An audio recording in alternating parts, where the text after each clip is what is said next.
எங்களுக்கு வந்து குறைஞ்சபட்சம் பார்த்தீங்கன்னா மாசத்துக்கு ஒரு 40,000 இருந்து 45,000 வரைக்கும் கிடைக்கும். ஆனா இது பார்த்தீங்கன்னா நம்ம வீடுன்னு அமைச்சோம்னா ரொம்ப காஸ்ட்லி தான். அதே நேரத்தில் நம்ம பண்ணையோட சேர்த்து ஒரு இயற்கை சூழலோட இருக்கணுன்ற ஒரு மெத்தடில் நம்ம வந்து வீடு கட்டணும்னு பார்த்தீங்கன்னா ஒரு கொஞ்சம் எக்ஸ்ட்ராவான அமௌண்ட்டாக இருந்தாலும் நமக்கு வந்து இயற்கையான சூழலோட ஒரு ஆரோக்கியமான வாழ்க்கை வாழணும்னா இந்த மாதிரி பண்ணுறது என்னோட அனுபவத்தில் ரொம்ப நல்லதுன்னு தான் நான் சொல்வேன். நாங்கள் கரண்ட் பில்லு வந்ததுலேருந்து கட்டினதே கிடையாது. பார்த்தீங்கன்னா கரண்ட் ஓன் யூஸ்ன்னா பார்த்தீங்கன்னா நைட் டயத்தில் மட்டும்தான் அதிகமாக நாங்கள் யூஸ் பண்ணுறது. மற்றபடி இயற்கையாக தான் எங்களோட வாழ்க்கை தரம் போயிட்டு. நான் வந்து நம்ம திருச்சி மாவட்டத்திலே சிறந்த ஒருங்கிணைந்த பண்ணை மகளிருக்கான விருது வந்து விவசாயம் சம்பந்தப்பட்டதுக்கு ஒரு 4 முறை வாங்கியிருக்கேன். பசுமை விகடன் நேயர்களுக்கு வணக்கம். இன்னைக்கு நம்ம எங்க இருக்கோம் அப்படின்னா திருச்சி மாவட்டம் பெட்டவாய்த்தலை என்ற ஒரு கிராமத்தில் இருக்கோம். இங்கே வந்துட்டு ஒரு டிஃப்ரெண்ட்டான இன்டகிரேட்டட் ஃபார்மில் தான் நம்ம இருக்கோம். இந்த இன்டகிரேட்டட் ஃபார்மில் வந்துட்டு ஆடு, மாடு, கோழி, மீன் அந்த மாதிரி ஏகப்பட்ட விஷயங்கள் பண்ணுறாங்க. அது இல்லாமல் பல வகையான பலா, வாழை, அதுக்கப்புறம் வந்து நெல்லி, இந்த மாதிரி டிஃப்ரெண்ட்டான விஷயங்கள்லாம் இருக்குது. இன்னும் இதில் ரொம்ப முக்கியமான ஒரு விஷயம் என்ன அப்படின்னா, நம்ம வந்து யூஸ்வலாக வந்துட்டு பரண்மேல் ஆடு வளர்ப்பு, கோழி வளர்ப்பு அப்படிலாம் பார்த்துருப்போம். இவங்க இங்கே என்ன பண்ணியிருக்காங்க அப்படின்னா குட்டை அமைச்சு அந்த குட்டைக்கு மேலே வந்துட்டு அவங்க வாழ்கிற வீட்டையே கட்டி இவங்க வீட்டுக்கு பக்கத்தில் இருக்க ஸ்பேஸில் வந்து கோழி வளர்க்குறாங்க, வாத்து வளர்க்குறாங்க. அதோட கழிவு வந்து இந்த மீன் குட்டையிலேயே விழுகிற மாதிரி வச்சுருக்காங்க. இந்த மாதிரியான ஒரு டிஃப்ரெண்ட்டான ஒரு கான்செப்டில் இந்த இன்டகிரேட்டட் ஃபார்ம் ரன் ஆகிட்டு இருக்கு. இது எப்படி அமைச்சாங்க, இந்த ஐடியா எங்கேருந்து அவங்களுக்கு தோணுச்சு அப்படின்ற விஷயத்த அவங்கள்ட்டே நம்ம கேட்டு தெரிஞ்சுப்போம். வாங்க வீடியோக்குள்ளே போவோம்.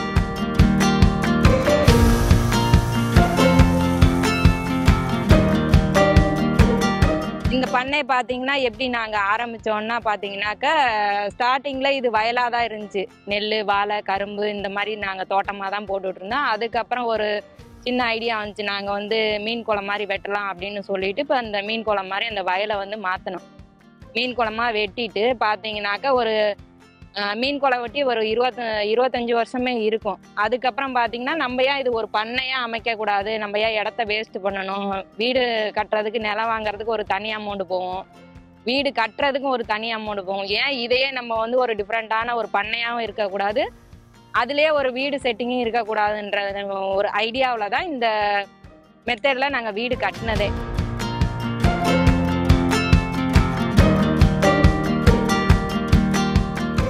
இந்த ஐடியா எப்படி வந்துச்சுன்னா, நாங்கள் வந்து அடிக்கடி கேவிகேக்கு வந்து அது எப்படின்னா வேளாண் அறிவியல் மையம்னு பக்கத்தில் சிறுகமணியில் இருக்குது. அங்கே பார்த்தீங்கன்னா விவசாயம் சம்மந்தப்பட்ட ட்ரைனிங்லாம் அடிக்கடி நாங்கள் போவோம்.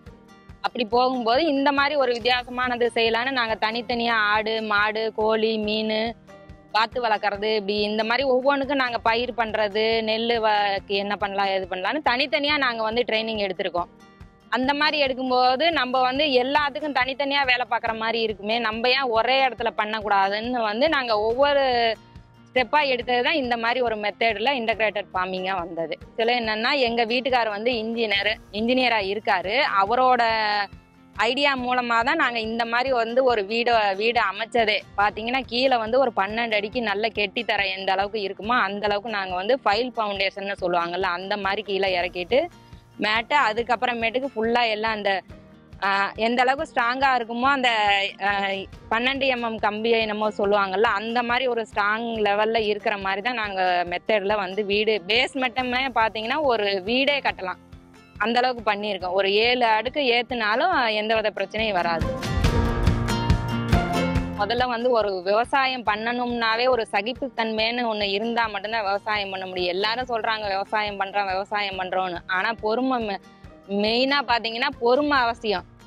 ஏன்னா இந்த மாதிரி இருக்கும்போது ஸ்மெல்லு வரும்பாங்க ரொம்ப. ஆனால் வந்துட்டு அது எப்படின்னா வந்து ஒரு நெகட்டிவாக வந்து அதிகமாக பேசுவாங்க. ஆனால் அந்த மாதிரி ஒரு 1% கூட நெகட்டிவாக எங்களுக்கு இது வரைக்கும் ஆனதே இல்லை. ஏன்னா நம்மளோடது சர்க்கிள் முறையில் தான் நாங்கள் பண்ணியிருக்கோம். ஒன்னோட கழிவு வந்து இன்னொன்றுக்கு வந்து உணவாக ஆகிற மாதிரி தான் நாங்கள் பண்ணியிருக்கனால எங்களுக்கு வந்து அந்த ஸ்மெல்லோ மற்றபடி எந்த விதமான டிஸ்டர்பன்ஸோ எங்களுக்கு வர்றது கிடையாது. நாங்கள் பண்ணியிருக்கிறது எப்படின்னா ஒரு ஒரு முதலீடுன்னு நம்ம போடுறோம்னா அதுல இருந்து லாபத்தை எப்படி எடுக்கலாங்கிற ஒரு மெத்தேட்ல தான் நாங்க செஞ்சிருக்க ஒவ்வொரு விஷயமும் பண்ண அமைச்சிருக்கதே அந்த மாதிரி மெத்தேட்ல தான் நாங்க பண்ணிருக்கோம். இந்த குட்டையோட அளவு வந்து பாத்தீங்கன்னா 20 சென்ட், வீடு வந்து ஒரு 5 சென்ட். எங்களோட சொந்த வயல் வந்து 1/2 ஏக்கர் தான். 1/2 ஏக்கர்ல 20 சென்ட் மட்டும்தான் அங்க நாங்க மீன் குளம் வெட்டியிருக்கோம். தண்ணி வந்து பாத்தீங்கன்னா காவேரி பாசனம் தான். ஏன்னா நமக்கு வந்து பக்கத்துல காவேரி ஆறு இருக்கிறதுனால காவேரி பாசனத்தின் மூலமா தான் நாங்க தண்ணி உள்ள பாய்ச்சிக்கிறதே. மற்றபடி இதுல வந்து போர்வெல் போட்டா எது பண்ணினாலும் தண்ணி நிக்கிறதுக்கு வாய்ப்பே கிடையாது. எங்களுக்கு வந்து மீனுனால லாபம்னா ஒரு 6 மாசம் தண்ணி நின்னுச்சுன்னா அதுக்குள்ள எந்த அளவு மீன் பெருக்குதோ அதனால வந்து அந்த அளவுக்கு மட்டும்தான் எங்களுக்கு லாபம் எடுக்க முடியும். மற்றபடி பாத்தீங்கன்னா ஆடு, மாடு, கோழி, வாத்து, மற்ற அந்த வெரைட்டி மரங்கள்லாம் வச்சிருக்கோம். அது சீசனுக்கு தகுந்த மாதிரி எங்களுக்கு அதுல வந்து ரொட்டீன் வருமானம் வந்துட்டு இருக்கும். அந்த மாதிரி மெத்தட்ல தான் பண்ணைய வச்சிருக்கோம்.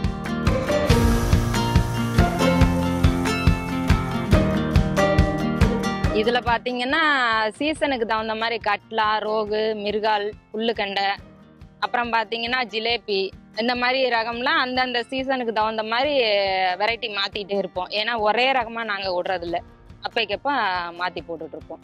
மீன் வளர்ப்பு இல்லாம மாடு இருக்கு, கோழி இருக்கு, ஆடு இருக்குது, வாத்து வச்சிருக்கோம். அதுக்கப்புறம் பாத்தீங்கன்னா கரையை சுத்தியும் பாத்தீங்கன்னா பல மரங்கள், மா, கொய்யா, சப்போட்டா, நெல்லி, இந்த மாதிரி வச்சிருக்கோம்.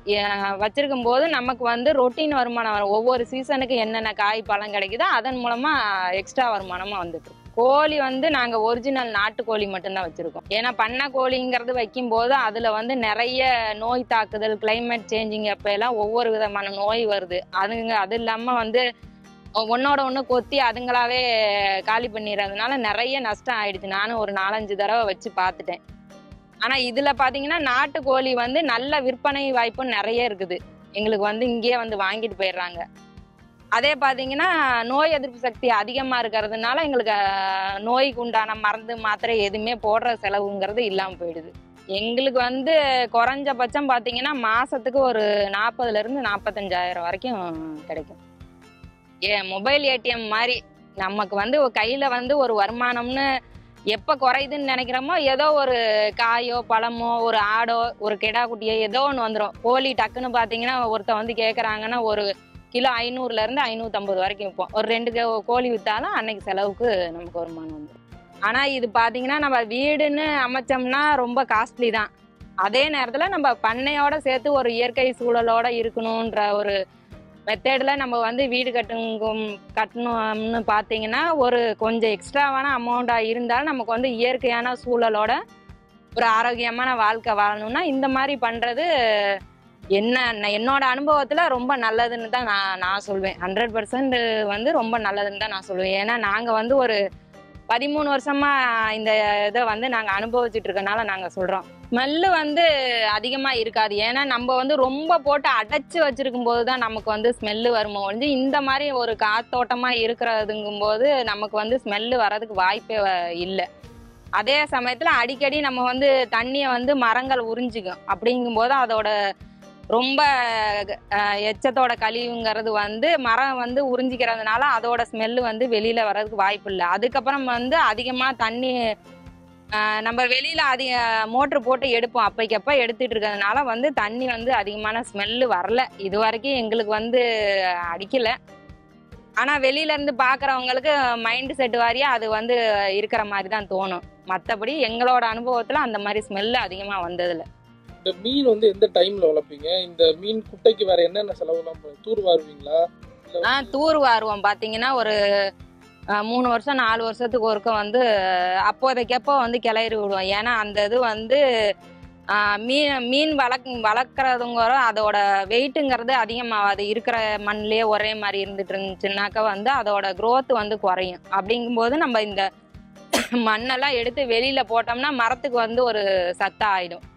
மற்றபடி அடிமண்ணை எடுத்து மேலே எடுத்து போடுங்கும்போது அதுக்கு ஒரு பொலப்புழப்பு தன்மை இருக்கும்போது அதுங்களுக்கு வந்து போகிறது வர்றது நீஞ்சறதுக்கு கொஞ்சம் வசதியா இருக்கும். இப்போ வந்து நம்ம காவேரியிலேருந்து தண்ணி வரல.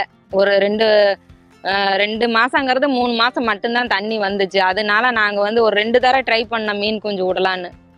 அங்கே வந்து கலெக்டரே சொல்லிட்டாரு, இந்த மாதிரி தண்ணி வராது, நீங்கள் வந்து ஸ்ட்ரைக்கெல்லாம் பண்ணிடாதீங்கன்னு சொல்லி கலெக்டரே வந்து அனௌன்ஸ்மெண்ட் பண்ணனால நாங்கள் வந்து மீன் குஞ்சு விடுறத ஸ்டாப் பண்ணிட்டோம். வெயில் நேரங்கள்ல வந்து எப்படி இருக்கும் இந்த இடம்? வெயில் நேரங்கள்ல பாத்தீங்கன்னாக்கா அதிகமா வந்து காணல் எங்களுக்கு தெரியறதில்ல. சுத்தியும் மரங்கள் வச்சிருக்கறதுனால அந்த வெயில் வந்து மரம் இது பண்ணிக்கிறதுனால எங்களுக்கு வந்து அதிகமா வெயில் வந்து தெரியறதில்ல. நாங்க அதிகமா யூஸ் பண்றது வெளியில மட்டும்தான் யூஸ் பண்ணுவோம். வீட்டுக்குள்ள வந்து அதிகமா வந்து யூஸ் பண்றது இல்ல. நாங்க கரண்ட் பில்லு வந்ததுல இருந்து கட்டினதே கிடையாது. பாத்தீங்கன்னா கரண்ட் ஓன் யூஸ்ன்னா பாத்தீங்கன்னா நைட் டயத்துல மட்டும்தான் அதிகமா நாங்க யூஸ் பண்றது. மற்றபடி இயற்கையோட இயற்கையாக தான் எங்களோட வாழ்க்கை தரம் போயிட்டு இருக்குது. எவ்வளோ ஆடு வச்சிருக்கீங்க? எங்கள்கிட்ட வந்து ஆடு வந்து ஒரு 25 இருக்கு குட்டியோட சேர்த்து. பெரிய ஆடுங்க பார்த்தீங்கன்னா ஒரு 15 இருக்கு. வந்து இந்த மாதிரி ஒரு பண்ணை குட்டை அமைக்கணும் அப்படின்னு நினைக்கிறவங்களுக்கு உங்களோட டிப்ஸ் என்ன சொல்லுவீங்க? என்னோட டிப்ஸ் என்னன்னா, நம்ம வந்து முதல்ல வந்து எந்த அளவுக்கு வருமானம் இருக்குது, அடுத்தது பாத்தீங்கன்னா ஆர்வம். நான் சொல்ற எல்லாருக்குமே இன்னைக்கு வரைக்கும் நான் சொல்லிட்டு இருக்கிறது வந்து முதல்ல வந்து நமக்கு ஆர்வம், அடுத்தது வந்து முதலீடு நம்ம எவ்வளவு போட போறோம், அடுத்தது நம்மளோட இடம் எந்த அளவுக்கு இருக்குது, அதுக்கப்புறம் நம்ம வீட்டுல இருக்கவங்க எவ்வளவு ஆர்வமா செய்யறாங்க. நம்ம வெளியில இருந்து வந்து கூலிக்கு ஆளுங்க வச்சு தொழிலாளர்கள் வச்சு நம்ம செய்யறது வந்து 2வது விஷயம்தான். நம்ம வீட்டுல வந்து எந்த அளவுக்கு நம்ம வீட்டுல இருக்கவங்க எல்லாம் ஒரு இன்வால்மெண்டோட ஒரு ஆர்வத்தோட அவங்க செய்யறாங்களோ நமக்கு அந்த அளவுக்கு வந்து அதிகமான வருமானத்தை நம்ம வந்து பார்க்கலாம். அதே பாத்தீங்கன்னா நம்ம வெளியாளுங்களை வச்சு செஞ்சாங்கன்னா நம்மள மாதிரி ஒரு ஆர்வத்தோட செய்ய மாட்டாங்க. அவங்க வந்து ஒரு கூலிக்கு சம்பளத்துக்கு வர்றதுனால அதுக்குண்டான வேலைகளை மட்டும்தான் அவங்க பார்ப்பாங்க. அப்படிங்கும்போது நம்ம எல்லா வகையிலையும் நம்ம ரொம்ப டிஸ்டர்ப் ஆகும். அதே நம்ம வந்து நம்ம வீட்டில் இருக்கவங்க செஞ்சாங்கன்னா நமக்கு ஒரு ஆர்வமாக இருக்கும். அதில் வர்ற வருமானம், அந்த கோழிங்க ஆடுங்களோட நம்ம வந்து ஒரு பழகும்போது ஒரு சந்தோஷமான ஒரு உணர்வுகள் உருவாகும். அப்படிங்கும்போது நமக்கு பார்த்தீங்கன்னா அது பெரிய ஒரு பணத்தை கொடுத்து வாங்க முடியாத சந்தோஷம் இயற்கையாகவே கிடைக்கும் போது நம்ம வந்து ஒரு நல்ல ஒரு மனநிலையை உருவாக்குவோம். இயற்கையான மனநிலை நமக்கு உருவாகும். அது வந்து நம்ம வந்து வேலைக்காரங்கள்ட்ட நம்ம எதிர்பார்க்க முடியாது.